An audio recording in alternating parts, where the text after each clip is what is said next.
Assalamualaikum warahmatullahi wabarakatuh. Alhamdulillahi wa kafa. Wassalatu wassalamu ala rasulillahil mustafa wa ala alihi wa sahbihi wa man wafa. Amma ba'd.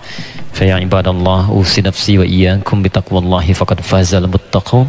Fala tamutunna illa wa antum muslimun.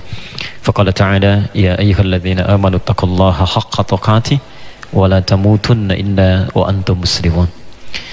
Saudara-saudariku, teman-teman sekalian, bersyukur pada Allah Subhanahu wa taala bahwa di antara sekian hamba Allah yang tengah beraktivitas di siang hari ini, demi Allah saya katakan, di antara semua manusia yang beraktivitas tepat di saat ini, ternyata Anda yang dipilih oleh Allah Subhanahu wa taala, diringankan langkahnya, tidak dalam konteks dihadirkan mendapat dunia, tapi langsung diundang ke tempat terbaik di muka bumi ini, langsung diundang ke rumah Allah Subhanahu wa taala untuk mendekat dan mengambil sebagian dari rahmat Allah Subhanahu wa taala. Perhatikan, orang-orang seperti ini oleh Nabi SAW diberikan porsi khusus, disiapkan satu kalimat dan dimohonkan kepada Allah untuk setidaknya diberikan 5 keutamaan dalam kehidupannya. Pertama, terdapat di hadis riwayat Al-Bukhari nomor hadis 71, diriwayatkan oleh Abu Hurairah radhiyallahu taala anhu. Qal, posisi paling kiri sebelah atas di kitabnya. Lihat kalimatnya. Qala Rasulullah sallallahu alaihi wasallam. Rasulullah sallallahu alaihi wasallam satu kali pernah menyampaikan, man yuridillahu bihi khaira. Siapapun, man itu dalam bahasa Arab itu satu huruf yang berfungsi untuk menunjuk kepada subjek atau objek tapi tanpa batas. Ismun mausulun yadullu alal ambiyah, gak ada batasnya. Mau laki-laki, perempuan, besar, kecil, tua, muda, siapapun. Siapapun, yuridillahu bihi khaira, yang diinginkan oleh Allah berubah menjadi orang baik, memiliki sifat-sifat kebaikan. Teman-teman, orang baik dipandang baik oleh manusia, belum tentu dipandang baik oleh manusia yang lainnya. Tapi kalau Allah mengatakan Anda orang baik, maka seluruh penduduk langit dan bumi akan mengatakan Anda yang terbaik. Siapa orang baik menurut Allah ini? Lihat kalimatnya. Ketika seseorang diinginkan oleh Allah menjadi orang baik, ternyata tanda pertamanya bukan diberikan dunia, tidak diangkat posisi kedudukan dunianya, bukan diberikan materi melimpah ruah, tapi yufaqihu fiddin. Dia diberikan dorongan oleh Allah, diringankan langkahnya untuk mau belajar tentang tuntunan agamanya. Masya Allah. Jadi ketika sementara orang saat ini dihadirkan banyak kesibukan dengan dunianya, Anda yang terpilih langsung diundang ke rumahnya. Yang kata Nabi SAW, keutamaan masjid itu, kalau baru dimasuki saja, beda tempat dengan ruangan biasa, itu 25 kebaikan. Jarak masafatul ula wa thaniyah, jarak satu keduanya 500 tahun, dua ketiganya 500 tahun, tiga keempatnya 500 tahun. Anda sekarang tidak diundang di tempat biasa, langsung di rumah Allah, diringankan langkahnya, dilembutkan hatinya, ingin mendekat mempelajari sebagian dari tuntunan agama Allah Subhanahu wa taala. Ini tanda yang pertama bahwa Allah menginginkan kita semua berada di sini, termasuk orang-orang yang diinginkan baik menurut Allah Subhanahu wa taala. Tidak cukup dengan amin. Kita harus lihat turunannya, kan? Baik. Tanda yang pertama paling enak bilang amin itu ya. Baik. Walaupun kaidah amin di Quran itu didahului dengan iyyaka na'budu wa iyyaka nasta'in. Jadi na'budu dulu baru nasta'in. Ibadah dulu baru kemudian bermohon kepada Allah Subhanahu wa taala. Teman-teman, kalau Allah sudah menghadirkan Anda, mendudukan di sini, Allah menginginkan Anda berubah jadi orang baik, Anda belum tersentuh juga untuk berubah, dengan cara apa lagi Allah mesti memanggil Anda? Ke tempat mana lagi Allah mesti menghadirkan Anda? Dengan cara apa lagi Allah mesti melembutkan hati Anda? Karena itu, perhatikan hadis selanjutnya. Terdapat dalam Sunan Ibnu Majah, di antaranya nomor hadis 233, diriwayatkan oleh seorang bernama Amir bin Uwaimir, punya anak perempuan namanya Darda, maka dikenal dengan Abu Darda. Lihat kalimatnya. Qala Rasulullah sallallahu alaihi wasallam. Satu kali Rasulullah sallallahu alaihi wasallam pernah bersabda, perhatikan, Anda yang meninggalkan langkah untuk dunianya, Anda hadirkan langkahnya ke rumah Allah ini, Anda tinggalkan urusan dunianya demi mengejar rahmat Allah Subhanahu wa taala. Lihat kalimat hadis Nabi-Nya. Man salaka tariqan yaltamisu fihi ilman sahhalallahu lahu tariqan ilal jannah. Man salakat tariqan, lagi-lagi menggunakan man. Siapapun, laki-laki, perempuan, dewasa, kecil, besar, muda, tua, semuanya. Salakat tariqan, yang menyiapkan langkahnya menempuh perjalanan, yaltamisu fihi ilman, dia berniat tulus ikhlas karena Allah untuk belajar sebagian dari tuntunan agamanya. Ilman, kalimatnya nakirah, bisa sedikit, bisa banyak, bisa materi yang sederhana atau materi yang kompleks. Perhatikan, semua langkah Anda, perjuangan Anda sampai tiba di sini, kalau benar ikhlas melakukannya, sahhalallahu lahu tariqan ilal jannah. Allah akan balas semua itu dengan meringankan langkah ke surga saat semua orang hampir mendapatkan kemacetan di dalamnya. Saya kalau dapat macet dengan teman atau staf kami di jalan, Ustaz macet, alhamdulillah, mudah-mudahan di akhirat kita lancar, mereka macet. Sederhana gitu kan? Teman-teman sekalian, selesai. Ya. Itu dua. Ketiga, agak cepat. Lihat kalimatnya. Wa innal malaikata. Kami mohon manfaatkan hadis ini sebaik-baiknya. Karena ini hadis sahih, berlaku hanya bagi Anda semua. Yang tidak belajar tidak berlaku. Lihat kalimatnya. Wa innal malaikata. Dan kalaulah penuntut ilmu itu mengetahui, sungguh para malaikat itu. Ya. Jamak bentuknya. Ingat, ada malak, ada malaikah, itu beda. Kalau malak itu tunggal. Quran surah ke-12 Yusuf ayat 31, posisi paling kanan sebelah atas, ya, in hadza illa malakun karim. Ya, ada seorang nabi, ya, rasul, ganteng luar biasa, ya, diangkat menjadi rasul oleh Allah, sampai-sampai begitu lewat, masya Allah, gitu kan, perempuan-perempuan yang cantiknya luar biasa melihat Yusuf sampai teriris tangannya. Ya, wa qulna hasya lillahi in hadza illa ma hadza bashara ilmalakun karim.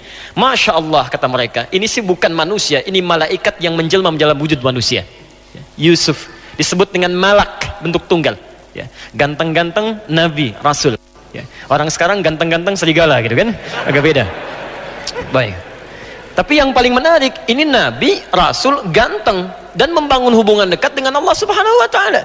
Dia tidak berzina, dia menghindari pergaulan yang tidak baik, dia mendekat kepada Allah Subhanahu wa taala. Ganteng, nabi, rasul, dekat dengan Allah. Anda bukan nabi, bukan rasul, gantengnya Anda tidak seganteng Nabi Yusuf. Anda lewat ibu-ibu belum tentu kepeleset gitu kan, ya. Sedangkan Anda jauh dari Allah, Anda kurang apa lagi, ya. Karena itu bertakwalah kepada Allah Subhanahu wa taala. Tapi di sini innal malaikah, bentuknya jama', dan sungguh para malaikat itu. Jama' yang tidak disebutkan berapa jumlahnya dalam kaidah bahasa Arab, ini menunjukkan jumlah banyak tanpa batas.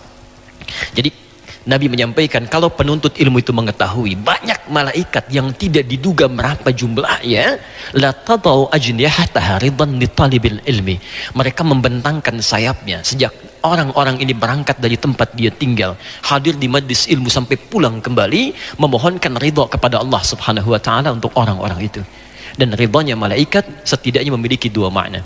Satu, al-istighfar lahum, permohonan ampunan kepada Allah, permohonan ampunan kepada Allah bagi orang-orang yang belajar itu. Dan yang kedua, talabur rahmati minallahi subhanahu wa ta'ala, memohonkan rahmat kepada Allah supaya setidaknya doa-doa orang yang belajar itu diaminkan dan dikabulkan oleh Allah Subhanahu wa ta'ala. Mudah-mudahan, maksud saya, setiap kita yang hadir di rumah Allah ini mendapatkan bagian dari hadis Nabi SAW tadi. Semoga siapapun kita termasuk orang-orang baik menurut Allah Subhanahu wa ta'ala. Dan semoga siapa yang hadir saat ini sampai kembali nanti, seluruh perjuangannya, waktunya, tenaganya, fikirannya diganti oleh Allah Subhanahu wa ta'ala dengan kebaikan-kebaikan yang tadi disampaikan. Baik, kita mau bahas apa Ustaz? Alhamdulillah, pernikahan. Alhamdulillah, sudah pada menikah yang ada di sini? Baik, Masya Allah. Nabi, Rasul, dekat dengan Allah, dia orang paling takwa di muka bumi. Masya Allah, salatnya luar biasa. Selain itu juga beliau pemimpin dalam urusan dunianya, pemimpin di rumah tangganya. Istrinya 9 bersama beliau, terpisah 2 dengan beliau, 2 lagi kemudian berpisah dalam kehidupan beliau. Masya Allah, hidup nyaman. Dalam sepekan masih bisa mengaji dengan malaikat Jibril. 168 jam ada waktu untuk belajar. Antum bukan nabi, bukan rasul. Surga belum jelas sampai siang ini. Ya, amalan masih berantakan, hisab masih menegangkan. Bukan pemimpin, bukan panglima, istri satu, masih banyak yang jomblo gitu kan. Nah, belum punya waktu untuk mendekat kepada Allah Subhanahu wa taala. Antum maunya apa sebenarnya ya? Baik, kita mulai saja bahasan kita ya. Nanti kita coba. Saya lebih senang tidak membuat teori, tapi lebih senang menuangkan isi Al-Quran dan Sunnah Rasulullah SAW. Baru dari situ dalam bentuk penjelasan ulama-ulama kita dan keterangan-keterangan yang bisa kita amalkan. Jadi mohon izin kalau nanti kita mengambil dari Quran, kemudian dari hadis, baru kita kembangkan dalam bentuk diskusi kita dalam kesempatan siang hari ini. Karena itu pesan Qurannya. Sejak manusia pertama diturunkan. Siapa manusia pertama? Tahu dari mana? Begitulah pokoknya ya, intinya kita buat kesepakatan ya, mulai saat ini kalau kita belum tahu tentang sesuatu, paling gampangnya cukup katakan wallahu a'lam. Oke? Malaikat ditanya, mereka menjawab qalu subhanaka la ilma lana illa ma 'allamtana. Ya, Quran surah kedua 32, posisi paling kiri sebelah atas. Sahabat Nabi ditanya, dikatakan Allah wa rasuluhu a'lam. Antum bukan malaikat, bukan sahabat Nabi, semua tahu, Masya Allah ya. Baik, ini kaidahnya sederhana. Baik, siapa manusia pertama di muka bumi ini? Masya Allah, Allahu a'lam. Ini antum siapa sebetulnya? Baik. Manusia pertama oleh Quran disebut dengan Bashar. Terulang 35 kali dalam Al-Quran, bentuk dualnya sekali. Kalimat Bashar pertama saat dinisbatkan kepada manusia itu ada di Quran surah ke-15 ayat ke-28. Alhamdulillah. Wa idh qulna lil malaikati isjudu li Adam fasajadu illa iblis. Baik, itu kalau kita ambil konteks kaitan dengan selanjutnya. Tapi di Quran surah ke-15 ayat ke-28 ya, bukan itu poinnya. Ya, itu kisah dengan iblisnya. Poinnya, wa idz qala rabbuka lil malaikati inni ja'ilun fil ardi khalifah. Belum nyambung, berarti belum pada hafal Quran. Itu yang Al-Baqarah ayat ke-30. Al-Hijr ayat ke-28 itu bukan ja'il, tapi khaliq. Wa idz qala rabbuka lil malaikati inni khaliqun basyara. Kata Allah, ketika saya berfirman menyampaikan kepada kalangan malaikat dan jin yang hadir pada saat itu, kami akan ciptakan manusia pertama disebut dengan basyar. Ini sifatnya. Baik. Namanya kemudian dialihkan di Al-Baqarah ayat ke-30, posisi paling kiri sebelah atas. Kalimatnya sama awalnya. Wa idz qala rabbuka lil malaikati inni ja'ilun fil ardi khalifah. Misinya sebagai khalifah, siapa khalifah yang dimaksudkan ini? Ayat 31-nya. Wa 'allama Adamal asma. Dari sini bisa disimpulkan manusia pertama yang diciptakan oleh Allah Subhanahu wa taala setelah malaikat dan jin makhluk sebelumnya adalah Nabi Adam alaihissalam. Saya lompat sebentar. Quran surah kedua Al-Baqarah ayat 38, posisi paling kanan sebelah atas. Saat Adam singkatnya kemudian diturunkan ke muka bumi untuk menjalani kehidupan yang baru setelah tergoda oleh iblis ya, di alam langit itu. Nah, ini yang perlu Anda garis bawahi.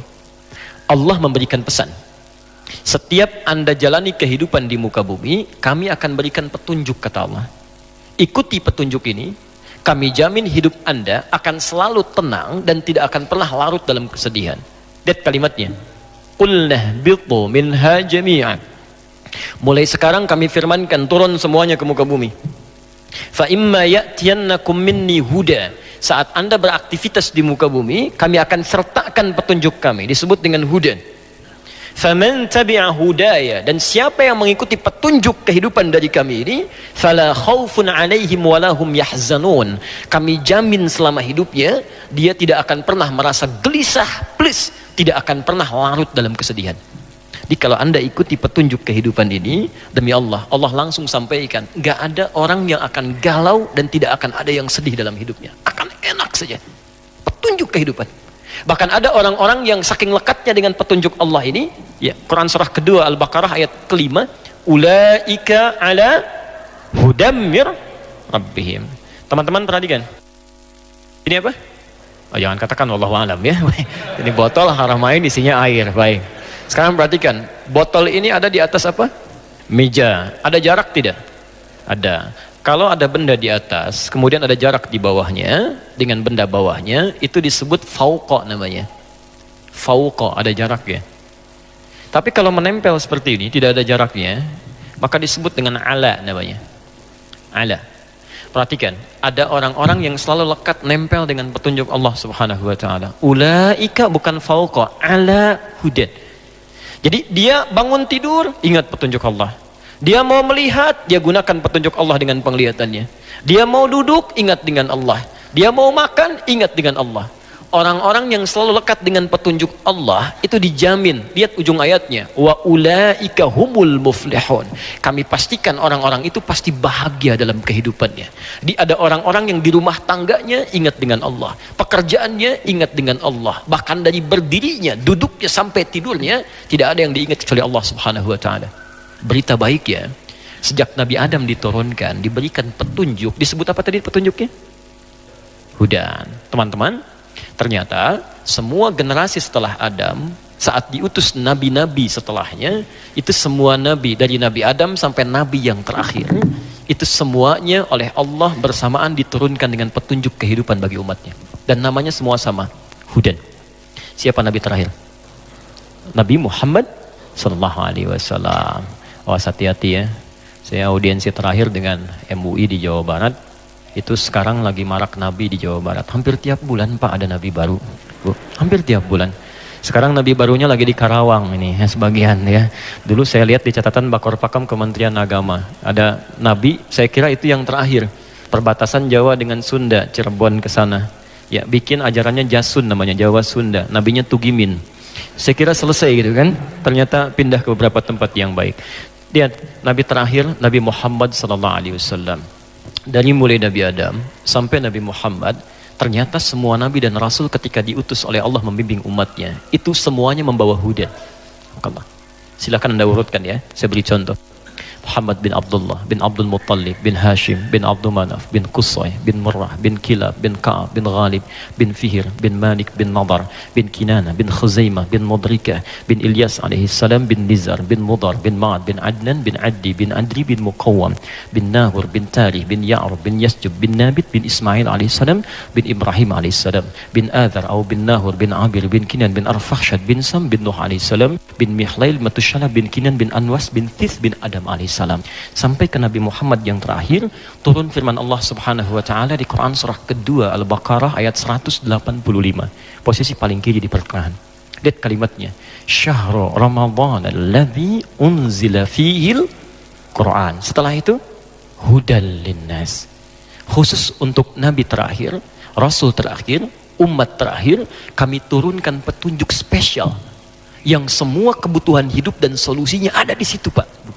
Jadi teman-teman, semua aktivitas kehidupan kita dari sebelum lahir sampai wafat, petunjuknya ada di situ semua. Disebut Al-Quran. Ya. Kata Allah bukan hanya untuk orang Islam, tapi linnas, kalimat annas disebutkan 241 kali dalam Al-Quran. Jadi jangankan orang Islam, non-Muslim pun kalau mengambil petunjuk dari Quran, itu bisa dapat manfaat. Apalagi orang Islam. Ya. Makanya orang Islam itu dipaksa oleh Allah, minimal dalam sehari mesti baca Quran. Mesti itu. Makanya kalimat pertama ketika dibuka Al-Quran di surah Al-Baqarah itu menyebutkan kata hudan. Dzalikal kitabu la raiba fi hudan. Siapa al-muttaqin ini? Ayat ketiganya, alladzina yu'minuna bil ghaib wa yuqimunas shalah. Yaitu bagi orang yang telah merasa beriman kepada Allah, lalu dia aplikasikan imannya dengan menunaikan amal saleh. Amal saleh pertama salat. Bukankah saat salat Anda baca Quran? Nanti dalam fikih salat, ya agak jauh sebentar ya. Dalam fikih salat, sebetulnya saat kita baca Quran, khususnya surah-surah yang kita baca setelah Al-Fatihah itu, yang paling diutamakan bukan baca surat pilihan, bukan. Tapi memilih surat yang sesuai dengan kebutuhan hidup kita. Saya beri contoh, misal Anda sedang bekerja, tiba-tiba ada kesulitan di pekerjaan, Anda sholat setelah baca Al-Fatihah, pilih ayat surat yang sesuai kebutuhan Anda. Quran surah 17 misalnya, ayat 79 sampai 81. Karena semua hidup kita ada di situ, termasuk ayat rumah tangga, nanti kita akan keluarkan. Saya baca cepat, tapi antum gak usah tulis ya. Baca cepat, saya beri gambaran misal. Saat kita sebelum dilahirkan, dalam kandungan ibundanya, bagaimana supaya kandungannya itu lancar, kemudian persalinannya berjalan dengan nyaman, doa-doa mengalir dengan baiknya. Quran surah ke-7 ayat 189. Ketika dilahirkan, bagaimana supaya caranya ASInya bisa mengalir dengan lancar. Suami istri yang baru mendapatkan anak tidak sibuk dan gelisah bagaimana cara menunaikan tugas ayah dan ibu pertama kalinya. Quran surah ke-2 Al-Baqarah ayat 233, posisi paling kanan sebelah bawah. Setelah 2 tahun disusui, dari 2 tahun sampai dengan menjelang balik, bagaimana cara memberikan pendidikan dininya supaya dekat dengan Allah, taat pada kedua orang tuanya, gemar bergaul dengan teman-teman di sekitarnya, akhlaknya bagus. Quran surah ke-31 ayat 13 sampai dengan 19-nya. Dia mulai belajar bagaimana supaya cepat menangkap pelajarannya, sulit untuk melupakannya, ada keberkahan dalam pelajarannya. Quran surah 9 ayat 122, posisi paling kiri sebelah bawah. Bagaimana saat dia menangkap pelajaran, dia dapat prestasi juga. Quran surah ke-58 ayat ke-11-nya. Tiba-tiba dalam dia bergaul, naik lagi, naik sampai naik ke kampus, menemukan teman-teman dalam bergaul, bagaimana supaya tidak terjebak dalam pergaulan bebas yang tidak menyenangkan. Quran surah 49 ayat ke-13-nya. Tapi kalau ada yang suka, bagaimana cara ta'aruf dan melamarnya? Quran surah yang keempat ayat keempatnya. Kalau menikah, Quran surah 30 ayat ke-21-nya. Dari pernikahan ini kemudian bagaimana cara membagi tugas sebagai pasangan pemula supaya tidak kebingungan menjalani rumah tangganya. Quran surah keempat ayat 34-nya. Apa tugas seorang lelaki dalam mencari nafkahnya? Bagaimana caranya? Quran surah kedua ayat 168, itu yang paling standar. Kalau Anda baru bergerak, rezekinya sudah datang, Quran surah kedua ayat 172. Kalau Anda belum bergerak, rezekinya sudah mendatangi Anda, Quran surah ke-7 ayat ke-96-nya. Apa tugas ibu? Kadang-kadang ibu ditugaskan untuk merawat rumah tangganya, menjaga nama baik suaminya. Quran surah keempat ayat 34-nya. Kalau sudah lahir anak, bagaimana merawatnya? Kadang-kadang tidak mudah merawat mereka. Ada perkataan yang tidak menyenangkan sampai berkata, jangan khawatir. Quran surah ke-17 ayat ke-23-nya. Anda yang mencari rezeki, kadang-kadang lelah, capek, seperti ibu juga yang capek merawat anaknya. Lelah seperti apa? Kalau ringan-ringan, Quran surah ke-26 ayat ke-80-nya. Kalau kena penyakit, semua orang mengatakan sampai dokter berkata, ini nggak mungkin, nggak ada kesembuhan, nggak ada obat untuknya. Kata Allah, tidak ada yang tidak mungkin. Lakukan amalan seperti Nabi Ayub pernah melakukannya. Quran surah ke-21 ayat 83 sampai 84-nya. Anda bekerja, kadang-kadang ada yang iseng, ingin menyingkirkan Anda, menyudutkan Anda, menyungkurkan Anda. Bagaimana mengatasinya? Memohon kepada Allah dengan Quran surah ke-17 ayat ke-79 sampai dengan 81-nya. Kalau ada yang mengganggu Anda sampai luar biasa dahsyat yang membuat Anda gelap mata, sesak nafas di situ, selalu ada solusinya. Quran surah ke-21 ayat 87 sampai dengan 88-nya. Teman-teman, ketika harta Anda mulai meluas, tiba-tiba menghadapi tantangan, Quran surah kedua ayat 214. Bagaimana mengatasinya? Quran surah ketiga ayat 142. Kalau Anda berhasil ingin bersyukur, Quran surah ke-14 ayat ke-7-nya. Masalah mulai datang lagi, bagaimana berharap? Di Quran surah kedua ayat 155 sampai 157-nya. Sampai Anda usia 40 tahun lebih, orang tuanya masih ada, bagaimana cara membalasnya? Kata Allah, memang agak sulit, tapi Anda bisa mencoba dengan Quran surah ke-46 ayat ke-15-nya. Apakah saya akan hidup untuk selamanya ya Allah? Tidak. Satu saat kamu akan pulang, kamu akan meninggal karena ada maut yang akan mendatangi Anda. Quran surah ketiga 185. Ya Allah, bagaimana saya meninggalnya caranya? Bagaimana maut caranya datang kepada saya? Akan diutus perwakilan kami namanya Malakul Maut. Quran surah ke-32 ayat ke-11-nya. Bagaimana cara dia mengambil nyawa kami ya Allah? Kalau ingin sedikit menyenangkan, tenang panggilannya. Quran surah 89 ayat 27 sampai dengan 30 itu. Ya ayyatuhan nafsul mutmainnah. Kalau kamu ingin sedikit menegangkan sambil dipukulin malaikat, Quran surah ke-8 ayat ke-50 itu. Ya Allah, saya telah belajar suasana malam pertama di alam dunia. Bagaimana suasana malam pertama di alam kubur supaya saya bisa siap-siap? Silahkan lihat Quran surah ketiga ayat 169 sampai 171-nya. Ya Allah, apakah siksa kubur juga ada? Kalau pengen nyobain silahkan. Quran surah ke-40 ayat 45 sampai 46 sampai 47-nya. Ya Allah, bagaimana saat dibangkitkan nanti? Ada orang dibangkitkan langsung melihat Allah tanpa jeda, bahkan tanpa hijabnya, langsung melihat Allah sampai gembira, berbinar-binar wajahnya. Quran surah 75 ayat ke-22 sampai 23. Tapi ada orang juga yang dimintakan oleh Allah nggak perlu repot memikirkan hisab karena dia akan masuk neraka tanpa hisab. Quran surah ke-18 ayat 100 sampai dengan 101-nya.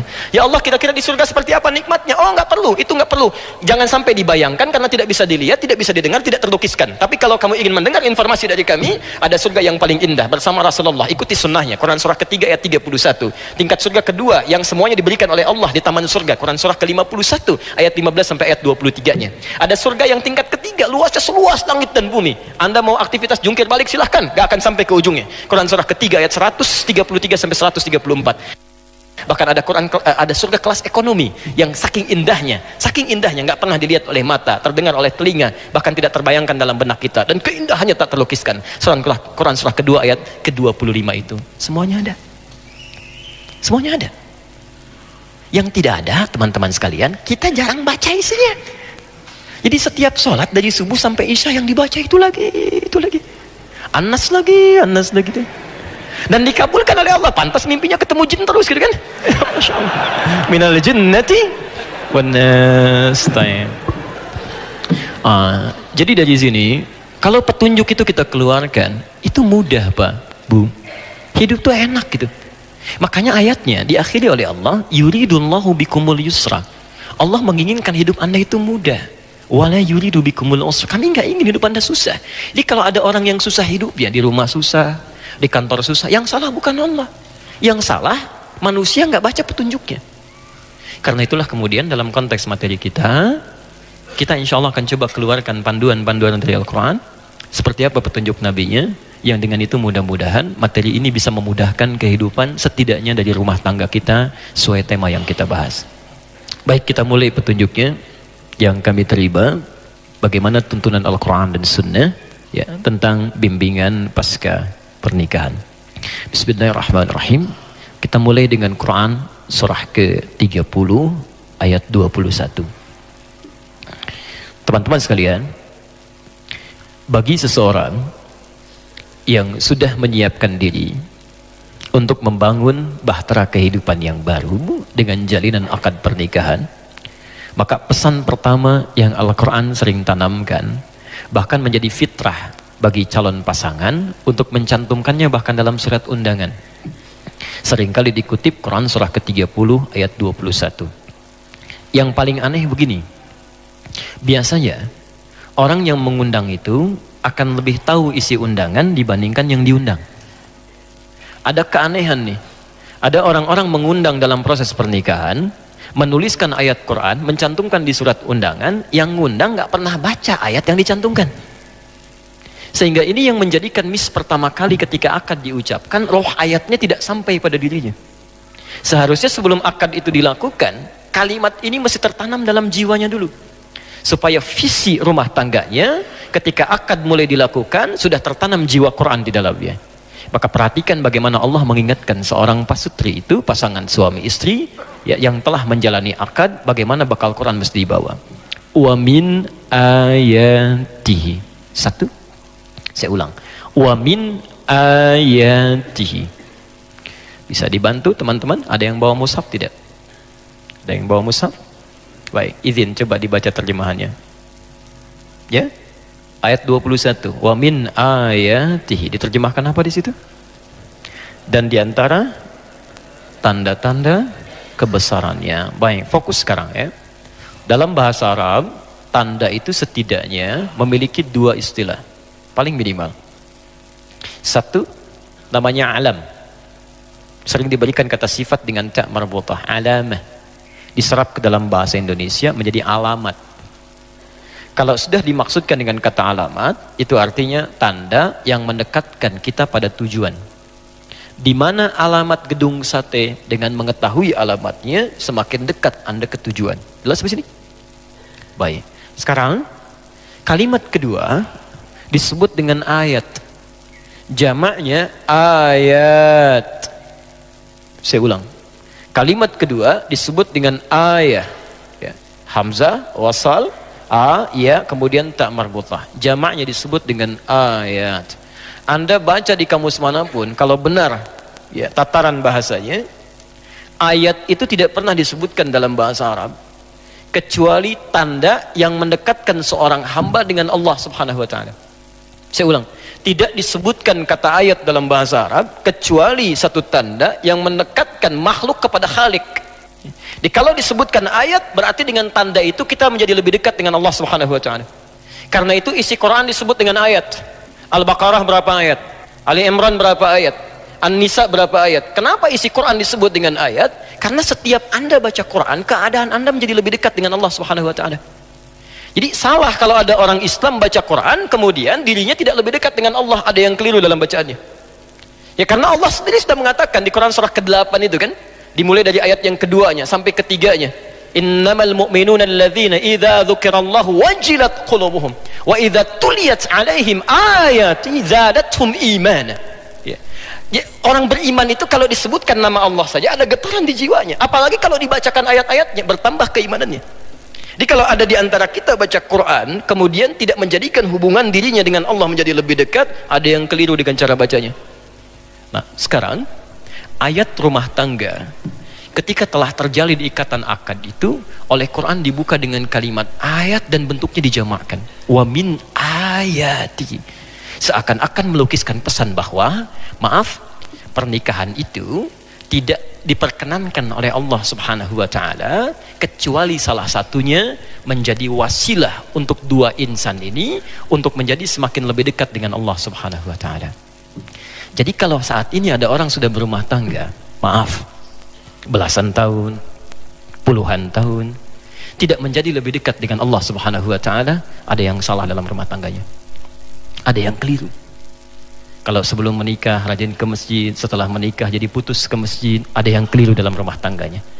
Sebelum menikah berhijab, setelah menikah tiba-tiba lepas hijabnya, ada yang salah dalam rumah tangganya.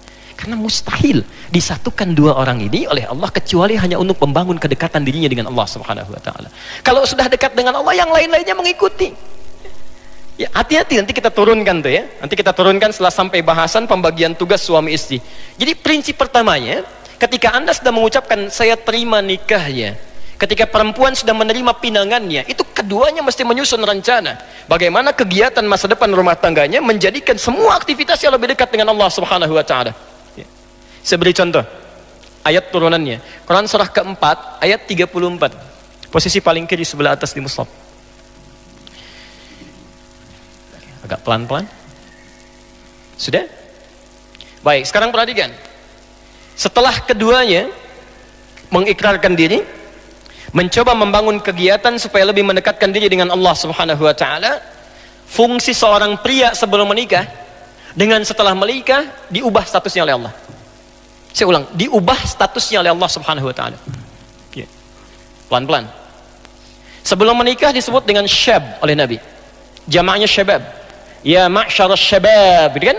Ya ma'syarasy syabab, man istata'a minkumul ba'ata falyatazawwaj. Ya. Hei para pemuda. Kalimatnya syabab yang sudah kuat secara fisik. Ya, yang nalurinya sudah tajam, punya bekal yang siap untuk pernikahannya. Tapi ketika setelah menikah, kalimatnya dirubah oleh Allah langsung, bukan menggunakan kalimat syab lagi, bukan syabab lagi, tapi menjadi rijal. Plus dengan fungsinya. Sekarang perhatikan. Ar-rijalu qawwamuna 'alan nisa. Setiap lelaki yang telah menikah, statusnya langsung dirubah oleh Allah, kalimatnya menjadi rijal, jamak dari rajul, plus kalimat pertama yang dilekatkan pada orang ini fungsi ibadah. Qawwamuna 'alan nisa. Kalimatnya qawwam. Ya. Diartikan apa di situ? Pelindung, pemimpin. Masya Allah. Dalam bahasa Arab, pelindung, pemimpin itu banyak, Pak. Bu. Ada sekitar 5 atau 4 sampai 5 kata itu. Misal, pemimpin pelindung dalam hukum tata negara itu disebut dengan rais. Ya, Rais Jumhuriyah Indonesia, Presiden Republik Indonesia, itu rais. Pemimpin pelindung dalam urusan spiritual khusus untuk ibadah salat saja misal, ya, atau urusan ibadah spiritual disebut dengan imam. Karena itu kalau kita mau salat ada imam. Saya belum pernah dengar ada rais salat. Selalu imam, gitu kan?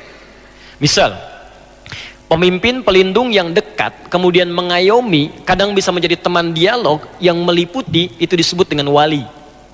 Jamaknya disebut dengan aulia. Lagi rame sekarang, gitu kan? Nah, itu aulia ketiga.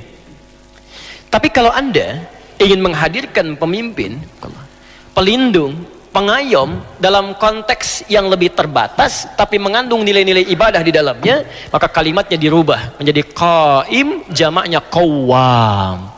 Seakan-akan ingin mengatakan setiap pria yang sudah menikah itu, lihat kalimatnya, berubah menjadi qawwam, seakan-akan Allah ingin berkata, dia punya tugas melindungi, memimpin, menyayangi istrinya, dalam saat yang bersamaan semua itu mesti menjadi ibadah di hadapan Allah Subhanahu wa taala.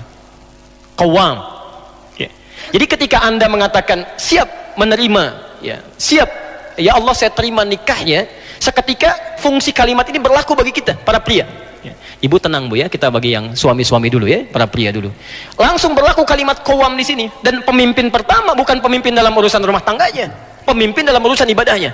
Status antum yang tadinya biasa jadi makmum, seketika berubah jadi imam. Silahkan cek. Antum biasanya ke masjid jadi makmum misal. Sekarang saking inginnya Allah meningkatkan statusnya dari sholat biasa menjadi tingkat lebih tinggi, Masya Allah. Tidak ada urusan lagi sekarang dan tidak ada alasan untuk meninggalkan sholat berjamaah. Anda tidak bisa bermakmum berjamaah ke masjid, pulang ke rumah biasa sendirian, sekarang dihadirkan makmum selama hidupnya. Banyak mana pahalanya sholat sendirian atau berjamaah? Bukankah dengan berumah tangga status pahalanya ditingkatkan menjadi lebih banyak di hadapan Allah Subhanahu wa taala? Status antum yang laki-laki jadi imam atau makmum? Keterlaluan kalau jadi makmum juga. Imamnya perempuan. Tidak, pasti imam. Pasti imam. Ya. Makanya lihat, orang-orang yang telah menikah, hubungan dengan Allahnya pasti menjadi lebih meningkat. Nggak akan turun. Ya. Jadi mustahil ada seorang pria lisannya ringan mengucapkan saya terima nikahnya, tapi begitu misalnya maaf setelah kalimat itu diucapkan dia tidak siap menjadi imam dalam urusan spiritualnya. Ya. Makanya hal yang disiapkan pertama kali bagi seorang yang ingin berakad itu punya kesiapan membimbing urusan spiritualnya. Di antaranya paling mudah jadi imam sholat. Ya. Turunan kata qawam itu qaim. Turunannya lagi dari kata aqama, yuqimu. Semua kalimat sholat di Quran umumnya dalam bentuk ibadah diawali dengan kata iqamah. Kalimat salat pertama Al-Baqarah ayat 3. Alladzina yuqimun, alladzina yu'minuna bil ghaib wa yuqimunas shalah. Al-Baqarah 43, wa aqimus shalah. Al-Ankabut ayat 45, wa aqimis shalah. Selalu aqim, iqamah. Ya. Dan imam rumah tangga dimulai dengan kata qawam, turunan dari situ. Jadi seharusnya kalau sudah berumah tangga Anda bisa menjadi imam, salatnya lebih baik lagi. Disalah kalau kemudian ada orang berumah tangga untuk urusan sholat saja dia nggak bisa pimpin. Bagaimana bisa memimpin masalah yang lebih besar lagi? Ya. Ini pernah nyata ya. Kejadian saat kami awal ke Indonesia, diundang ke Ciamis, pulang mampir ke Garut. Ada pertanyaan, Ustadz, ada kasus ini. Ini nyata, saya tidak ngarang ya. Ini nyata Ustadz. Ada seorang sudah menikah, kemudian ibu mertua minta diimami dari ba'da maghrib itu. Begitu ngimami menantunya, ya plus dengan istri dan ibu mertuanya, dia bacakan rakaat pertama qul huwallahu ahad al-ikhlas. Baik. Rakaat kedua qul huwallah juga. Baik. Maghrib selesai datang isya, imami lagi. Ternyata qul huwallah juga. Baik.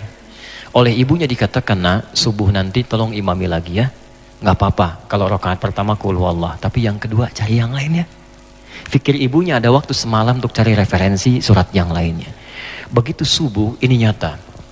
Mengimami, rakaat pertama qul huwallah. Rakaat kedua setelah waladhdallin agak lama begini gitu kan. Tiba-tiba ditunggu-tunggu oleh ibu mertua, nengok ke belakang. "Ma, boleh nggak qul huwallah lagi?" Gitu. Masya Allah. Kami ditanya, "Ustadz, apa hukumnya sholatnya?" Saya bilang, kalau hukum sholatnya jelas batal. Tapi pertanyaannya bagaimana seorang manusia seperti ini, orang yang mengaku beriman, kan, kemudian mau menjadi seorang kepala rumah tangga, memimpin masalah sholatnya, bisa menyebutkan hal yang sama. Apa yang dia lakukan dalam selama umur hidupnya? Ya, sampai belum sempat membaca ayat Quran yang lainnya. Baik, jelas sampai sini ya?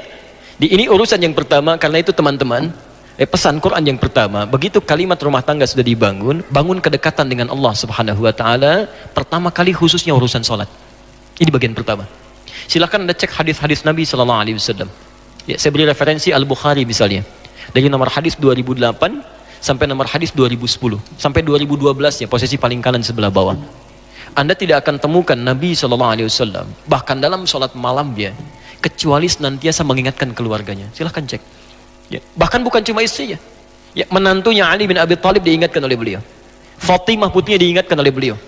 Jadi urusan sholat itu, ya, membangun hubungan dengan Allah itu yang nomor satu, itu yang dibangun pertama kali. Ya. Kalau Anda, maaf ya, Anda mengharapkan rizki, mengharapkan ketenangan, kelancaran dalam urusan kehidupan rumah tangga, bukankah yang punya semua itu Allah? Kalau sadar yang punya Allah, kenapa Anda tidak bangun hubungan yang terbaik dulu pertama kali? Itu yang akan menghadirkan kebaikan-kebaikan dalam kehidupan kita. Ya.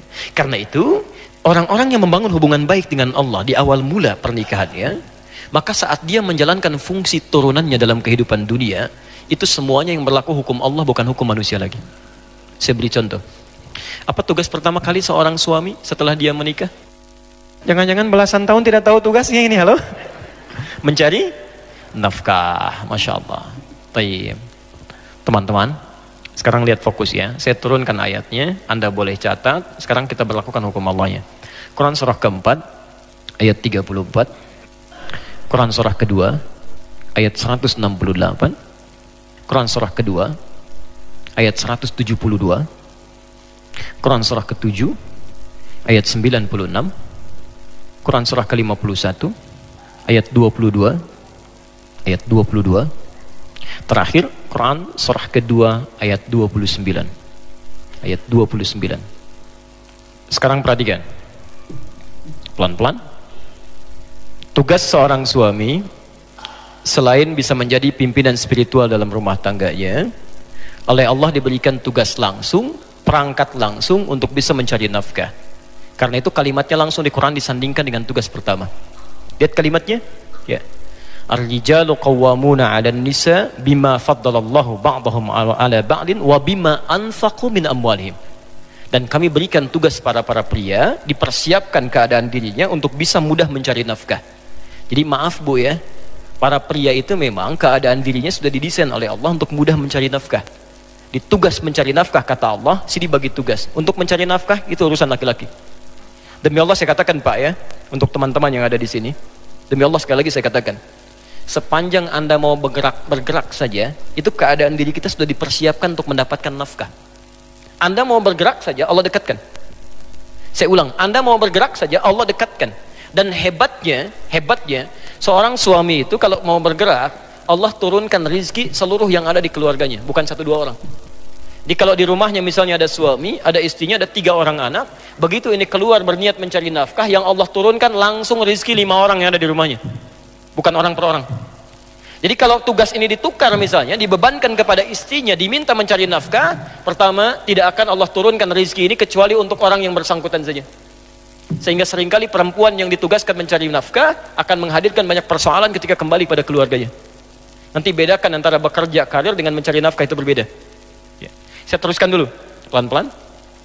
Nah sekarang, Al-Quran ternyata membedakan antara orang yang membangun kedekatan dengan Allah dulu saat dia mulai berumah tangga, dengan orang-orang yang tidak pernah membangun kedekatan dengan Allah saat berumah tangga. Dalam fungsi turunannya ketika mulai mencari nafkah, keduanya dibedakan oleh Allah. Perhatikan ya, pelan-pelan. Nafkah itu bentuknya apa? Halo?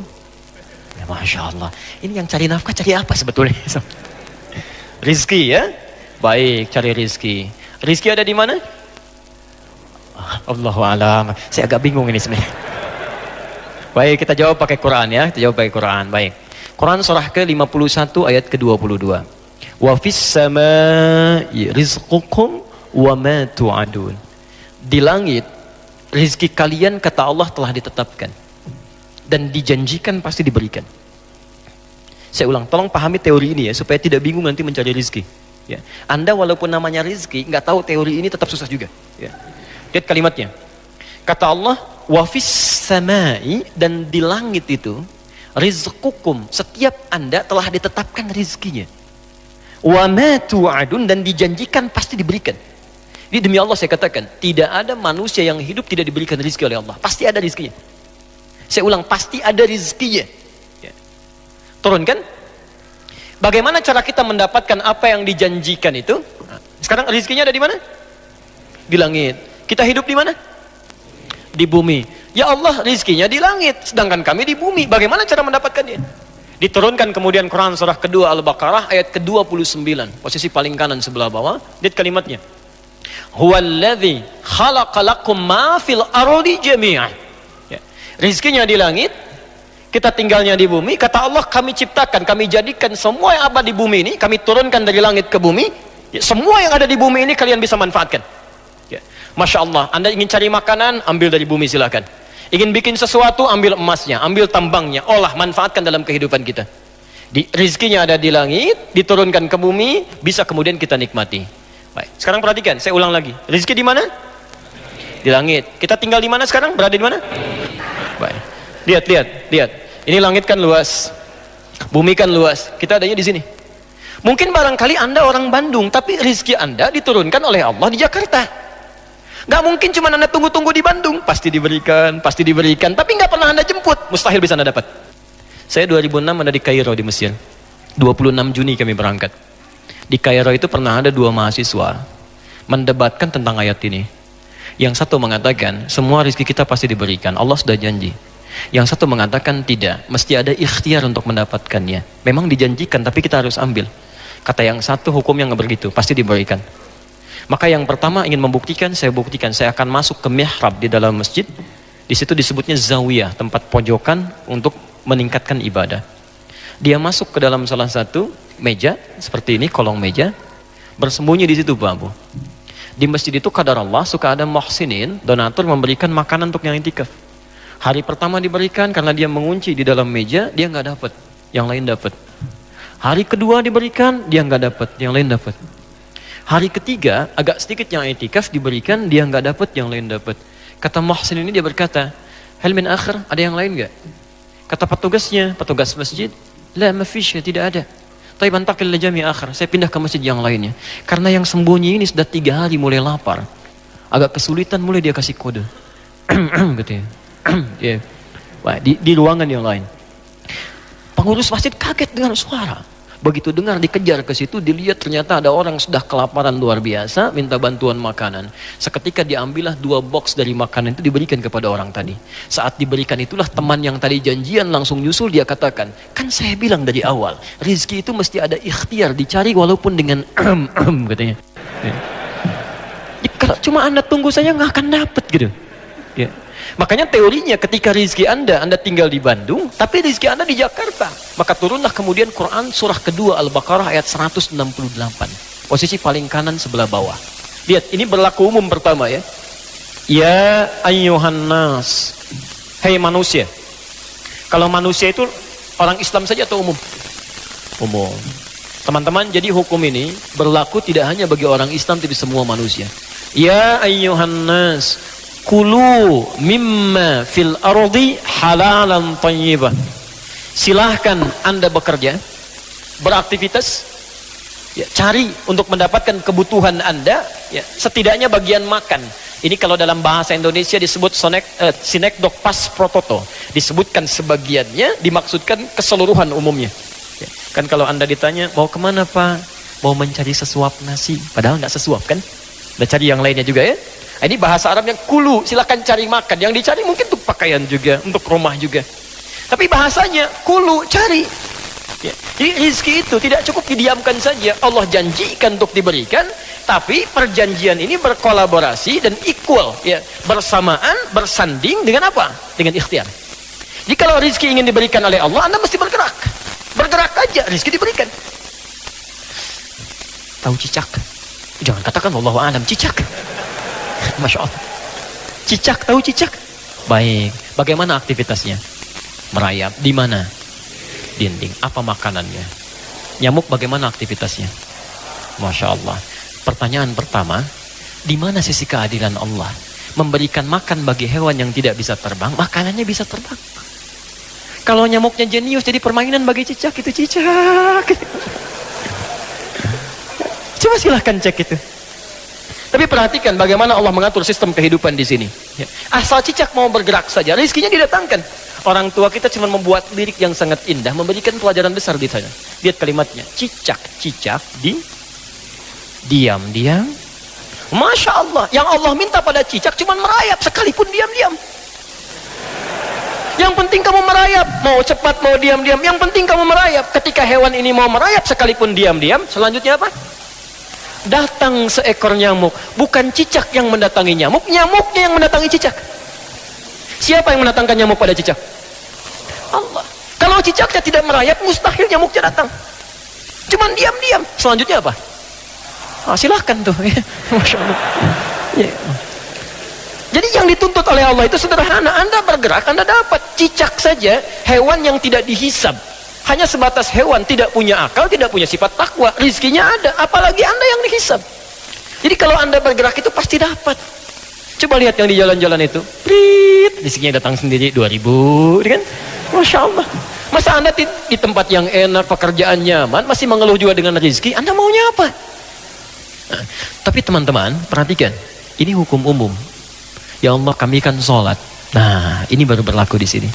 Kami sholat, kami puasa, kami berdoa. Apakah iman kami tidak bisa membedakan dengan yang belum beriman dari kadar rizki? Kata Allah, mesti ada bedanya. Orang-orang yang membangun rumah tangganya dengan keimanan kepada Allah Subhanahu wa ta'ala, hukum turunannya, pencarian rizki oleh suaminya pun dipindahkan kaidahnya. Dari yang di bawah dinaikkan ke atas. Pindah ke Al-Baqarah ayat 172. Posisi paling kiri sebelah atas. Lihat kalimatnya. Ya ayyuhalladzina amanu kulu min tayyibati ma razaqnakum. Masya Allah. Ada ayatnya? Ya ayyuhalladzina amanu. Hei orang-orang yang telah menyatakan iman dalam dirinya. Kulu min thayyibati ma razaqnakum. Teman-teman sekarang perhatikan, bandingkan dengan ayat sebelumnya. Yang tadi kulu mimma fil ardi halalan thayyiban. Dia masih berusaha dulu mencari dengan halal, mendapatkan yang terbaik. Ya. Izin, semua manusia punya ketentuan di sini, kata Allah, mesti mencari dengan cara yang legal, halal. Jadi masalah halal ini tidak ada hubungannya dengan iman juga. Tidak hanya iman maksudnya. Ya, semua yang tidak beriman pun mesti mendapatkan dengan cara yang legal. Halal di sini maksudnya legal, sesuai hukum yang berlaku dalam konteks yang umum. Jadi kalaupun ada orang mencuri misalnya, polisi nggak akan bertanya, kamu orang beriman atau tidak? Ditangkap juga, semua sama. Dia. Nah, tapi kalau Anda sudah mendapatkan bagiannya, dapatkan yang terbaik dari situ untuk dikonsumsi. Ya. Thayyib itu dalam bahasa Arab itu yang menyehatkan secara fisik. Ya, bukan yang semau Anda inginkan Anda makan, bukan. Jadi kalau Anda bertanya kaifa haluk pada orang Arab, dijawab alhamdulillah ana thayyib, maksudnya badannya sehat. Jadi kalau Anda ingin membeli makanan tertentu, berapapun nilainya, pastikan bukan cuma nafsu kata Quran, tapi membuat diri Anda sehat. Ya. Walaupun kesehatan fisik itu tidak harus selalu berkolaborasi dengan sehatnya pikiran dan sifat-sifat yang baik.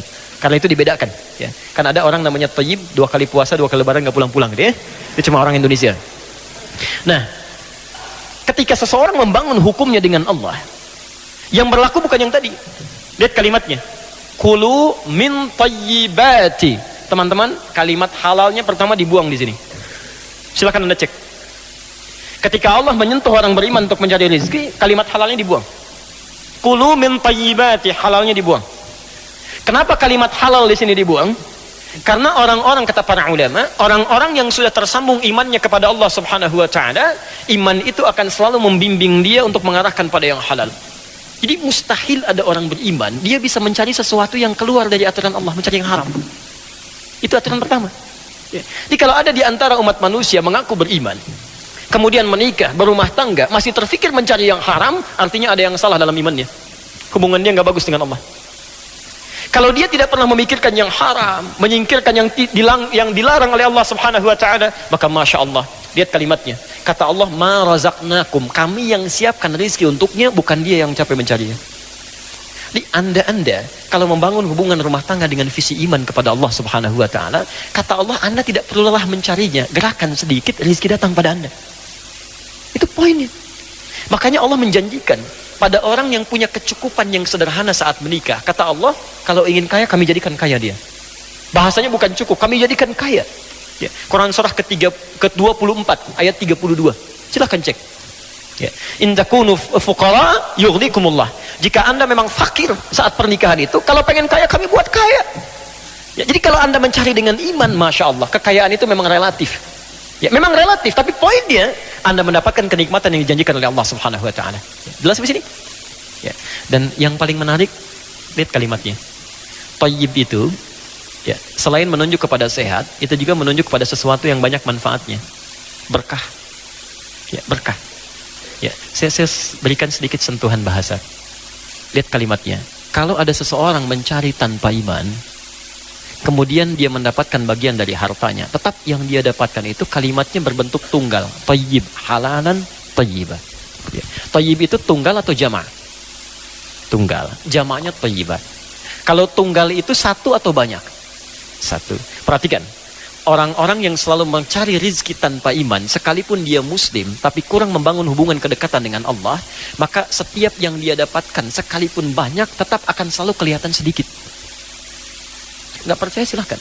Anda kalau tidak pernah membangun hubungan dengan Allah, Anda kerja, berangkat gelap, pulang gelap lagi, harta dikumpulkan. Demi Allah, kalimat Qur'annya, isyaratnya, kami akan jadikan yang kelihatan banyak oleh dia itu, nampak selalu terasa sedikit. Kerja lagi, tapi tidak pernah merasakan dan menikmati apa yang didapatkan. Nggak ada kenikmatan. Ya. Jadi kayaknya berangkat lagi, tapi tidak ternikmati. Kelihatannya banyak, cuma sedikit. Ya, Masya Allah. Tapi ketika Anda membangun hubungan yang baik dengan Allah Subhanahu wa taala, kelihatan oleh manusia yang lain seperti sedikit, tapi Masya Allah, karena keberkahan dituangkan di situ, kalimatnya jama, min thayyibat. Sedikit ini kami turunkan berkahnya, sehingga terasa nyaman, nikmat, tenang aja gitu. Kalimatnya jama. Memang cuma dapat 500.000 per bulan, tapi setiap akan cari makan, tiba-tiba temannya datang, biar saya yang belikannya. Masya Allah. Mau beli buah dari kampung, ada kiriman, nih Pak buahnya, sudah jadi gitu kan, sudah panen. Saya punya teman dulu dari Bukit Tinggi, berangkat dengan kami ke Tripoli, Libya. Bekalnya cuma $50. selama 5 tahun di Libya, kembali lagi uang itu utuh Pak, Bu. Utuh dibawa pulang 50 tidak habis 50 US. Dan niatnya luar biasa gitu ya. Ketika berangkat ingin memuliakan keluarganya, ingin membahagiakan ibunya. Orang lain bekerja musim panas, beliau kemudian bekerja juga tapi uangnya dikirim untuk haji ibundanya. Allah balas itu. Begitu pulang, ibunya berhaji, dimuliakan oleh Allah, menikah dengan baik, dan uang 50 US itu utuh. 50 dolar. Jadi ada orang-orang yang mendapatkan seakan-akan banyak tapi hidupnya nestapa, capek gitu. Tapi ada orang-orang yang kelihatan seperti sedikit tapi cukup, enak. Kan yang paling enak itu hidup yang pas kan? Pas butuh ada gitu ya. Pas perlu datang gitu. Itu kan yang nyaman gitu. Ya. Dan banyak itu kan bukan yang kelihatan. Kalau yang kelihatan itu belum banyak, masih kelihatan, masih kehitung. Banyak itu yang nggak kehitung. Jadi ada orang-orang yang hidupnya oleh Allah dibuat nggak mikir, saking banyaknya. Kamu nggak usah mikir deh, biar nggak capek ngitung. Yang seperti itu capek nanti tuh. Ya, disimpan, begitu mau tidur lihat berangkas lagi. Berkurang sedikit, balik lagi, hitung lagi gitu kan. Ini enggak. Yang megang Allah. Jadi begitu dia butuh, kirimkan. Hidupnya enak, gak banyak pikiran.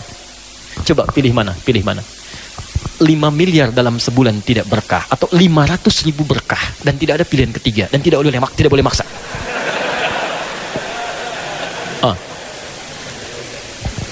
Itu tidak mudah gitu ya. Teman-teman, tidak mudah. Karena itu, coba cek.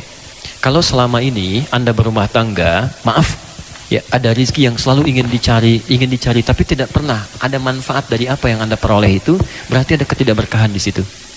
Ya, mohon izin, ini semua kan harta kita akan ditanya ya. Gak usah diapalin, pertanyaannya pasti akan standar. Dari mana Anda dapatkan, kemana dikeluarkan? Pertanyaan pertama saya, baju Anda aja ini, ada berapa sampai hari ini? Baju yang kita kenakan, pernah dicek nggak? Berapa banyak yang pernah baju Anda kenakan yang Allah titipkan kepada Anda? Berapa yang digunakan dalam hal manfaat untuk Allah Subhanahu wa taala? Berapa yang pernah digunakan untuk ibadah? Semua akan ditanya gitu kan. Kita mengatakan kurang-kurang padahal yang di lemari cukup banyak. Dan semua akan ditanya. Kami sering katakan pada teman-teman, kalau ingin mudah hisabnya, pertama kali mengenakan sesuatu yang baru, gunakan untuk kepentingan Allah dulu. Pakai sholat. Di jawaban hisabnya enak. Dari mana fulan kamu dapatkan pakaian itu? Allah Maha tahu, engkau yang Maha tahu. Sebelum hamba gunakan, sebelum hamba jawab, engkau Maha tahu dari mana hamba dapatkan. Dari harta yang paling halal ya Allah. Kemana engkau gunakan pertama kali? Untuk sholat menyembahmu ya Rabbal Alamin. Dan engkau tahu, Maha tahu tentang waktu dan tempatnya. Anda kalau punya baju pertama kali digunakan apa? Baju baru pertama kali digunakan untuk apa? Masya Allah, Alhamdulillah. Dari mana kamu dapatkan semua ini fulan? Dari harta yang paling halal ya Allah. Engkau Maha tahu. Kemana engkau pertama kali gunakan? Kondangan ya Allah. Cobalah gitu kan. Mulai dengan baik pelan-pelan. Nah, kalau keberkahan itu belum didapatkan, berarti hubungan kita belum ditata dengan baik dengan Allah Subhanahu wa taala. Jadi, visi yang pertama, ya coba cek dulu setelah berumah tangga, coba lihat bagaimana kita membangun kedekatan dengan Allah Subhanahu wa taala. Yang terakhir bagian nomor 1, Mas. Ya, karena baru 1 ini yang kita bahas. Ada orang yang hebat. Yang hebat ini belum nyari, kebutuhannya sudah Allah hadirkan. Jadi yang pertama nyari dulu, baru dapat. Yang kedua bergerak sedikit, baru dihadirkan. Yang ketiga belum bergerak, baru punya keinginan, langsung Allah hadirkan. Ya. Yang pertama disebut nas. Yang kedua disebut amanu. Yang ketiga langsung di Quran surah ke-7 ayat 96. Tadi rezeki ada di mana? Langit. Kita tinggal di mana? Di bumi. Sekarang perhatikan. Ada orang yang oleh Allah langsung dibuka pintu rezekinya di langit dan di bumi. Kalau pintu langit dan bumi dibuka semuanya, ini dibuka langitnya, buminya dibuka. Dia tanpa bergerak pun, kalau cuma ingin dia dapatkan itu. Siapa orang ini? Walau anna ahlal qura amanu wattaqau lafatahna alaihim barakatim minas sama'i wal ardh. Kalaulah satu penduduk negeri, Anda sebandung semuanya dengan izin Allah, beriman kepada Allah plus tingkatkan takwa. Takwa disebutkan 115 kali dalam Al-Quran. Turunannya salah satunya bentuknya ibadah. Puasa disebut dengan takwa. La'allakum tattaqun, Al-Baqarah 183. Haji bekalnya takwa, Al-Baqarah 197. Wa tazawwadu fa inna khairaz zadit taqwa. Salat bagian dari takwa, baca Quran bagian dari takwa, tahajud bagian dari takwa, infak bagian dari takwa. Kalau Anda bangun rumah tangga dengan peningkatan takwa kepada Allah, demi Allah saya katakan, kata Allah, la fatahna alaihim barakatim minas sama'i wal ardh. Kami akan buka semua pintu-pintu keberkahan di langit dan di bumi, dan tidak ada perjalanan kehidupan rumah tangga itu kecuali nikmat saja. Di mana ada kegelisahan juga enak, Pak. Ya, nanti saat masuk ke fase-fase persoalan rumah tangga, itu keindahannya yang besar jadi kecil, yang kecil tidak akan membesar. Bapak Ibu sekalian, siapa perempuan pertama yang dinikahi oleh Rasulullah SAW? Sayyidah Khadijah. Ya.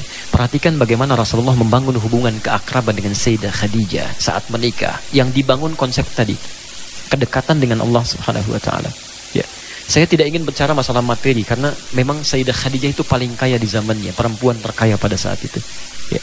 Tapi yang paling penting, perhatikan, ketika masuk kepada aspek ujian masalah rumah tangga, ini semua orang bisa mengalami peristiwa serupa. Lihat kalimatnya. Al-Bukhari, nomor hadis yang keempat. Bukan Bukhari ya, harus pakai al. Ya, jadi bukan Bukhari, karena nama aslinya bukan Bukhari, bukan Al-Bukhari. Nama aslinya Muhammad, punya bapak namanya Ismail, punya kakek namanya Ibrahim, punya kakek buyut namanya Al-Mughirah, yang buyutnya Al-Bardizbah. Tinggal di Kecamatan Ju'fah, Kabupaten Bukhara, Provinsi Khorasan, negara Uzbekistan sekarang. Kalau ada non-Arab datang ke Arab untuk belajar, umumnya memperkenalkan dengan nama daerah. Untuk menerangkan bahwa Islam sudah sampai ke tempat saya, ini buktinya saya masuk Islam. Rumusnya tambah al di depan daerahnya, ujungnya diganti dengan i. Saya dari Bukhara, tambah al-Bukhara, ujungnya i, Al-Bukhari. Saya dari Bukhara. Baik. Bisa ada namanya Cecep gitu kan, bisa dari gedung sate, itu boleh. Begitu umrah ana Cecep al gedung sate i, nah itu sah ya, al depannya kemudian ujungnya i. Di Al-Bukhari dari 97 bab yang pernah dicantumkan di situ, ditulis 16 tahun di Masjidil Haram dan Masjid An-Nabawi. Anda buka jilid yang pertama, di bab yang pertama, hadis yang keempat, posisi paling kanan sebelah bawah, halaman ke-12. Kalau punya cetakan yang Darul Hadis terbitan tahun 2002, warnanya merah, harganya 209.000 sekarang. Ya. Teman-teman, dikisahkan oleh Jabir bin Abdullah radhiyallahu taala anhuma, saat wahyu turun, ya, wahyu turun pertama kali Iqra itu, setelah itu Nabi semakin senang ke Gua Hira. Awas ya, saya ingatkan pesan. Gua Hira itu jangan ringan diucapkan. Kalau Anda main ke sana, itu jaraknya kurang lebih sampai 6 kilo dari rumah Nabi ke Gua Hira. Saya pernah naik sampai ke atas 700 meter, turun lagi sedikit ke guanya. Itu melihat dari situ langsung ke arah rumah Nabi tinggal di sekitaran Ka'bah, itu harus melewati 5 bukit dulu. Kalau Nabi bukan orang kuat fisiknya, ya, pemuda yang kuat disebut dengan fata, jamaknya fityah. Di al-fityah itu bukan cuma pemuda, tapi yang kuat, ya, kuat akalnya, kuat fisiknya, kuat kebaikannya. Itu kalau tidak kuat fisiknya tidak mungkin ada berada di atas sana itu. Ya. Jadi satu kali setelah itu wahyu belum turun, beliau turun dari Gua Hira, turun. Qadarullah ternyata di pertengahan jalan mendengarlah suara siang-siang, Muhammad, ya Muhammad. Tengok kanan gak ada orang, kiri nggak ada orang, depan belakang kosong. Begitu melihat ke atas, ini pertama kali beliau melihat malaikat Jibril dalam rupa yang sesungguhnya. Dilukiskan, saya melihat kata Rasulullah, seakan-akan makhluk seperti duduk pakai jubah putih antara langit dengan bumi, duduk begini. Masya Allah. Namanya siapa dia? Rizki. Mas Rizki keluar dari gedung sate siang-siang. Jam 2, ya, kosong. Begitu keluar, Rizki. Wah, nengok kanan kiri kosong, depan belakang gak ada orang, ke atas Masya Allah ada makhluk jubah putih, rambutnya panjang, Rizki. Apa responnya? Gak mudah dia, gak mudah. Maka kata Nabi, fara'ibtu minhu. Ra'ibtu itu dari kata ra'uba, rasa takut yang melahirkan bulu kuduk ini naik. Saya khawatir, takut, kata Nabi, bulu kuduk saya naik. Lalu bergegas Nabi kemudian meninggalkan tempat itu, ya, mendatangi rumahnya. Perhatikan, membangun hubungan cinta dengan Sayyidah Khadijah dilakukan karena Allah, rahmat Allah diturunkan di situ. Begitu dibuka pintu rumah oleh Sayyidah Khadijah, dilihat wajahnya, melihat wajah istrinya saja, setengah ketakutannya hilang. Setengahnya. Begitu kata Nabi, zammiluni, tolong selimuti saya. Diraih tangannya oleh Sayyidah Khadijah. Lihat bagaimana kemudian beliau dibimbing ke kamar tidurnya. Tidur di situ, diselimuti oleh Sayyidah Khadijah. Lalu keluarlah kata-kata yang sangat indah itu, Zaujul Karim, suamiku sayang. Kau ini orang baik, tidak pernah punya masalah dengan orang lain. Engkau suka bantu orang, menjalin silaturahim. Yakinkan pada jiwamu saat ini, aku akan selalu bersamamu dalam suka dan duka. Aku akan selalu bersamamu, Masya Allah. Seketika kesulitannya hilang pada saat itu. Terjalin rahmat Allah. Saat itu turun Quran surah Al-Mudaththir itu, ayat 1 sampai ayat 7 itu. Ya ayyuhal mudaththir, qum fa'anzir, dan seterusnya. Tapi poinnya, mustahil Mustahil. Masalah akan sirna seketika kalau tidak dibangun pola komunikasi yang baik yang dilakukan karena Allah Subhanahu wa taala. Dibuka pintunya, melihat wajah istrinya, setengah masalah suaminya hilang. Ya. Ibu, istri Nabi ada berapa, Bu? Masya Allah, 9 yang hidup bersama Nabi, 2 kemudian meninggal lebih dulu, dan 2 terpisah dengan Rasulullah SAW. Perhatikan, saya sering katakan sampai tadi malam, istri Nabi itu diizinkan oleh Allah menikah dengan lebih dari 4 perempuan, karena ternyata semua istri Rasulullah SAW itu mewakili semua karakter perempuan di muka bumi. Semuanya. Silahkan Anda belajar tentang sirahnya. Jadi kalau ibu pelajari, Bu, ya, ibu akan lihat di antara karakter ibu itu pasti akan ada yang mirip dengan salah satu istri Nabi SAW. Sebelum menikah dengan Nabi, dari yang paling perhitungan sampai yang paling cemburuan, ada, Pak. Sebelum menikah. Tapi ketika menikah dengan Nabi, semua diarahkan dengan ridha Allah, dengan rahmat Allah kepada kebaikan-kebaikan. Yang cemburuannya pada dunia sekarang bagaimana caranya kalau dia tahajud, saya bisa juga. Yang urusan perhitungannya uang belanja, sekarang setelah menikah dengan Nabi, bagaimana caranya satu kurma jadi ibadah. Jadi demi Allah saya katakan, ibu nanti pulang dari sini, coba cek, lihat. Dari mulai Sayyidah Khadijah, Saudah binti Zam'ah, kemudian Sayyidah Aisyah, ada Maimunah, ada Ummu Habibah, ada Zainab. Ibu cek kira-kira ibu mirip siapa? Coba ibu pulang cek. Ya. Kalau ibu ingin cek apakah ibu mirip Khadijah atau tidak, itu tidak mudah. Cek aja kalau suami pulang dari kantor, ibu bukakan pintunya, setengah masalah suami jadi hilang, ibu Khadijah. Tapi kalau lihat ibu, suaminya langsung hilang, kopernya hilang, ibu yang punya masalah itu. Ini jadi persoalan. Perhatikan, rahmah ketika ditampilkan, tarbiyah ini hadir dalam kehidupan rumah tangga. Salah satu rumus di Quran tentang rahmat ini ada di Quran surah ke-91 ayat 7 sampai dengan 10. Rumus gampangnya begini, rumus gampangnya. Dalam diri kita ini ada 2 kecenderungan, sifat baik, sifat buruk. Sifat baik disebut takwa, sifat buruk disebut fujur. Selalu ada lawan. Ya, sabar lawannya marah, jujur lawannya bohong, tawadhu lawannya sombong. Rumusnya di Quran, kalau Anda ingin bahagia, ketika mendapatkan sifat-sifat yang jelek, sifat jelek ini diciptakan bukan untuk membuat kita jelek, tapi untuk melatih yang baik-baik supaya muncul. Rumus cepatnya, cepat cari lawannya. Cari lawannya. Misal, saat suami dititipkan marah oleh Allah, dititipkan, kemudian marah kepada ibu. Sifat marah ini dititipkan kepada suami, bukan ingin menjadikan suami pemarah, Bu, tapi ingin melatih kesabaran dari ibu supaya muncul. Jadi begitu ibu mendapatkan suami marah, itu tandanya kesabaran ibu sedang dilatih. Ini berbahagialah kalau suami sedang marah-marah. Ya. Ada latihan di situ. Sama, Pak. Jadi begitu ibu bapak melihat misalnya istri cemberut, cepat cari lawannya. Cemberut apa lawannya? Senyum. Jadi begitu lihat istrinya cemberut, itu artinya senyum Anda diminta oleh Allah. Ma, kayaknya kenal. Itu selesai. Jangan kebalik. Itu senyum Anda nanya, kenapa kamu begitu? Bang, kenapa? Oh, makan nyambung gitu kan. Nah, sekarang laki-laki ini, suami ini Masya Allah, diberikan mie dengan garam 1 sendok yang sudah terasa. Garam apa rasanya? Apa lawan dari asin? Perhatikan, maka lahirlah kalimat-kalimat yang manis di lisannya. Ini nyata. Ma, ya Pak, sini sayang. Masya Allah. Sayang, anak 2. Oke? Datang, begitu sudah datang, belum selesai. Kata suaminya, lama rasanya kita tidak makan berdua. Sini samping. Betul, Pak. Sampingin, dibukakan. Ibu, bagaimana perasaan seorang suami menawarkan, lama rasanya nggak makan berdua? Bagaimana tuh perasaan jiwanya? Masya Allah. Begitu selesai, belum sampai situ, dahsyat kalimat ketiga. Sini papa suapin. Ketiga ini nyata loh. Begitu disuapi, sadar istrinya ada yang salah. Di sini terjadi rahmat Allah Subhanahu wa taala, Masya Allah. Begitu mengaku salah, bukan ketawa, tapi langsung terjatuh menangis. Beliau dicium kaki suaminya. Maafkan saya, Pak, saya tidak sengaja. Suaminya merespon lagi, jangan begitu, Bapak kan cuma bilang lama rasanya kita nggak makan berdua, katanya. Ya. Dia angkat istrinya, Masya Allah. Apa yang terjadi di situ? Karena masalah garam asin, tiba-tiba banyak yang manis yang muncul. Laparnya hilang, cintanya bersemi, masak bersama di dapur. Jadi masalah kecil itu kalau semua tarbiyahnya bagus, terjalin hubungan dengan Allah, gampang gitu. Ya, memang gampang mengatakannya, tapi prakteknya juga tidak mudah gitu kan.